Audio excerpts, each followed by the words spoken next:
अस्सलाम व्यूवर्स, कैसे हैं आप सब। उम्मीद है ठीक ठाक होंगे। आज हम अपना स्टार्ट करने लगे हैं ऑर्गेनिक केमिस्ट्री वाला चैप्टर। थर्ड चैप्टर है ये 10th क्लास का। अब सबसे पहले हम ऑर्गेनिक कंपाउंड्स को देखते हैं और इसमें हम ऑर्गेनिक केमिस्ट्री जो है इसकी हम डेफिनेशन देखते हैं। ऑर्गेनिक केमिस्ट्री क्या है? The branch of chemistry which deals with the study of hydrocarbons and their derivatives is known as the organic chemistry. तो ऑर्गेनिक केमिस्ट्री क्या होता है?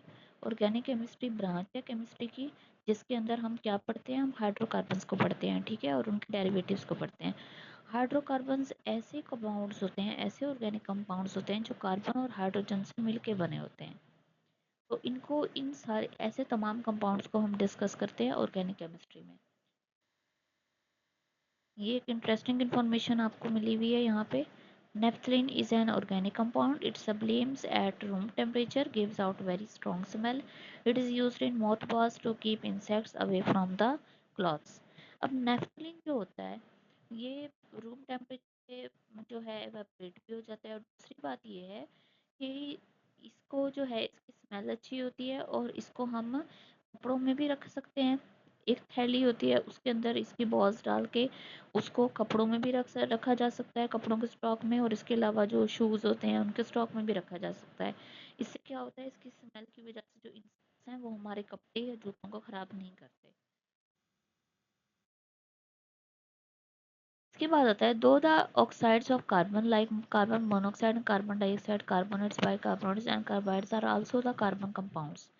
They are not treated as organic compounds because their properties are quite different from those of the organic compounds. अब इधर ये बताया हुआ है कि जो ऑक्साइड्स हैं कार्बन के, जैसे कार्बन मोनोऑक्साइड है या कार्बन डाइऑक्साइड है, जितने भी इस तरह के कंपाउंड्स हैं कार्बन वाले, तो उनको हम कार्बन कंपाउंड्स ही कहेंगे, उनको हम ऑर्गेनिक कंपाउंड्स नहीं कह सकते। ठीक है, क्योंकि उनकी ऑर्गेनिक कंपाउंड से डिफरेंट है जो प्रॉपर्टीज हैं। ऑर्गेनिक कंपाउंड्स वही होंगे जिस तरह हाइड्रोकार्बन्स हैं, कार्बन हाइड्रोजन कंपाउंड्स हैं, लेकिन ये नहीं होंगे। आप कहीं भी कार्बन देखें या ऑक्साइड्स देखें कार्बन के, तो वो कार्बन कंपाउंड्स हैं, हाइड्रोकार्बन नहीं है, या ऑर्गेनिक कंपाउंड्स वो नहीं है। ये बात अपने जहन में रखें। इसके बाद क्या है, ईच ऑर्गेनिक कंपाउंड है स्पेसिफिक फार्मूला। हर ऑर्गेनिक कंपाउंड का स्पेसिफिक फार्मूला होता है। There are four types of formula of organic compounds. Four types है ऑर्गेनिक कंपाउंड्स की, ऑर्गेनिक कंपाउंड्स के फार्मूले की। मॉलिक्यूलर फार्मूला है, second structural formula, condense formula and dot and cross formula. सबसे पहले हम देखते हैं मॉलिक्यूलर फार्मूला को। अब मॉलिक्यूलर फार्मूला क्या है? मॉलिक्यूलर फार्मूले में क्या होता है? The formula which represents the actual number of atoms in one molecule of the organic compound is called the molecular formula. ये हमें ये बताता है कि कितने एटम्स जो हैं वो ऑर्गेनिक कंपाउंड में मौजूद हैं। जैसे कि ग्लूकोज का आपने अक्सर पढ़ा होगा, ग्लूकोज का फार्मूला लिखा होता है C6H12O6, तो वो उसका मॉलिक्यूलर फार्मूला है। उसमें उन्होंने बता दिया है हमें वाज़े तौर पे कि इसमें कितने कार्बन है, कितने ऑक्सीजन है या हाइड्रोजन है। जिस तरह यहाँ ब्यूटेन में बताया हुआ है C4H10। ठीक है, इसमें अब क्या है, butane is made up of carbon and hydrogen atom. ये कार्बन और हाइड्रोजन एटम से मिला है, ये मिलकर बना है, और ये क्या होगा, ये है hydrocarbon. Each molecule of butane consists of 4 carbon atoms and 10 hydrogen atoms. अब जो ब्यूटेन है इसमें 4 कार्बन है और 10 हाइड्रोजन है। ठीक है, स्ट्रक्चर फार्मूले में क्या होता है? स्ट्रक्चर फार्मूले में यही सारी चीज़ें आपको खोल के बता दी जाती हैं, एक बाकायदा स्ट्रक्चर में आपको लिख के दिखाई जाती हैं, ताकि आपको कंफ्यूजन ना हो। आपको ये पता हो कि एक कार्बन कितने हाइड्रोजन के साथ जुड़ा हुआ है और कितने वो बॉन्ड बना रहा है।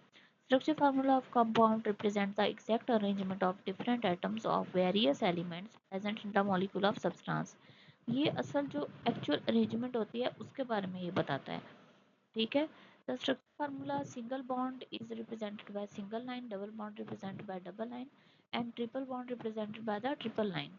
ठीक है, between the bonded atoms.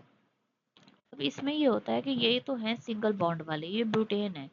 ठीक है, ब्यूटेन, और ये अल्केन की टाइप है। अल्केन जो होते हैं वो सिंगल बॉन्डेड होते हैं, वो सिंगल लाइन से ही रिप्रेजेंट किए जाते हैं। आगे हम डबल बॉन्ड का पढ़ेंगे तो उससे फिर आपको डबल बॉन्ड और ट्रिपल बॉन्ड वाली जितनी भी कन्फ्यूजन है ये दूर हो जाएंगी। फिलहाल आप सिंगल बॉन्ड के ऊपर तवज्जो दें।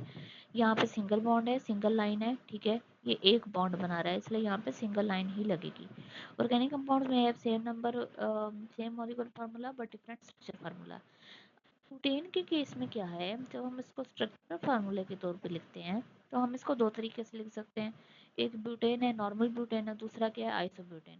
आइसोब्यूटेन में क्या होता है, आइसोब्यूटेन में ये होता है कि कोई एक जो मिथाइल ग्रुप है, CH3 ग्रुप है, वो हम किसी और कार्बन के ऊपर लगा देते हैं, ऊपर लगा दें या नीचे लगा दें, तो ये फिर आइसो फॉर्म हो जाती है।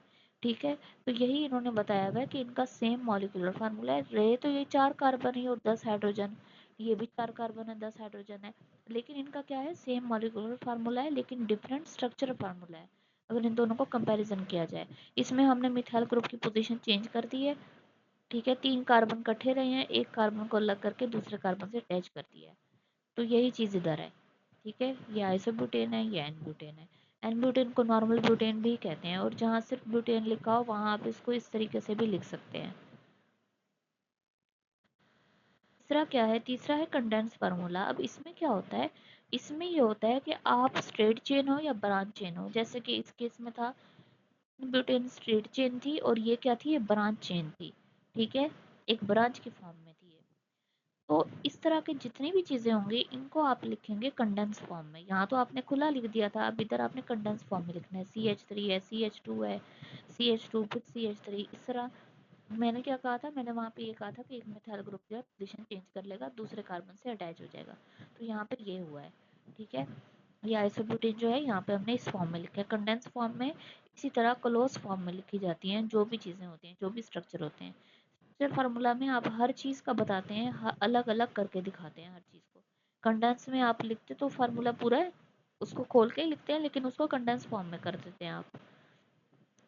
अब चौथा है इलेक्ट्रॉनिक और डॉट क्रॉस फार्मूला। अब इसमें एक एग्जांपल इसलिए दी जा रही है ताकि आप लोगों को समझ आए। ठीक है, अब क्रॉस क्रॉस डॉट फार्मूले में क्या होता है, sharing of electrons between various atoms in one molecule of the organic compound is called the dot and cross formula. Dot cross फार्मूले में हम डॉट क्रॉस इसलिए लगाते हैं ताकि हम ये बता सकें कि इसमें शेयर हो रहा है इलेक्ट्रॉन। कार्बन की वैलेंसी है 4, वो 4 बॉन्ड बना सकता है, इसलिए वो 4 बॉन्ड बना रहा है। जैसे यहाँ पे आप देख सकते हैं 4 बॉन्ड बना रहा है। ठीक है, 3 हाइड्रोजन के साथ, एक कार्बन के साथ। तो यहाँ पर आप देख सकते हैं, यहाँ पे हाइड्रोजन एक बॉन्ड अपना शेयर कर रहा है, एक इलेक्ट्रॉन, ये भी एक इलेक्ट्रॉन शेयर कर रहा है, ये भी कर रहा है, ये अपने 4 इलेक्ट्रॉन शेयर कर रहा है। इस तरीके से ये कार्बन है, ये भी अपने 4 इलेक्ट्रॉन शेयर कर रहा है, और इधर से एक हाइड्रोजन शेयर कर रहा है, एक हाइड्रोजन इसको शेयर कर रहा है, और यहाँ से एक कार्बन इसको अपना शेयर कर रहा है। तो ये जो है, ये डॉट क्रॉस फार्मूला, ये यही चीज़ रिप्रेजेंट करते हैं कि कार्बन है या हाइड्रोजन है वो अपना इलेक्ट्रॉन शेयर कर रहे हैं। ठीक है, एक एक इलेक्ट्रॉन वो अपना शेयर कर रहे हैं एक दूसरे के साथ। तो ये था, ये हैं 4 टोटल फार्मूले। अब इसमें आपको name molecular formula, condense structure formula of the first 10 hydrocarbons. अब पहले 10 हाइड्रोकार्बन्स जो हैं, ठीक है, उनको आप देख लें। ये हैं अल्केन्स। ठीक है, जिसके एंड में एन आता है, ANE। ठीक है, ये सारी की सारी अल्केन्स की आपको बताई हुई है। मीथेन है 4 कार्बन वाली, सॉरी 4 हाइड्रोजन वाली। ठीक है, इथेन है, प्रोपेन है, ये ब्यूटेन आ गई जिसके बारे में हमने पढ़ा था। अब यहाँ पे मॉलिक्यूलर फार्मूला उन्होंने दिया हुआ है, साथ कंडेंस फार्मूला दिया हुआ है, उसके साथ दिया हुआ है स्ट्रक्चर फार्मूला, जो भी आप लोगों ने पढ़े हैं। ठीक है, डॉट क्रॉस इन्होंने इसलिए नहीं बताया क्योंकि वो आप लोगों को वैसे समझ आ गई है, आप उसको सिंपल भी लिख सकते हैं।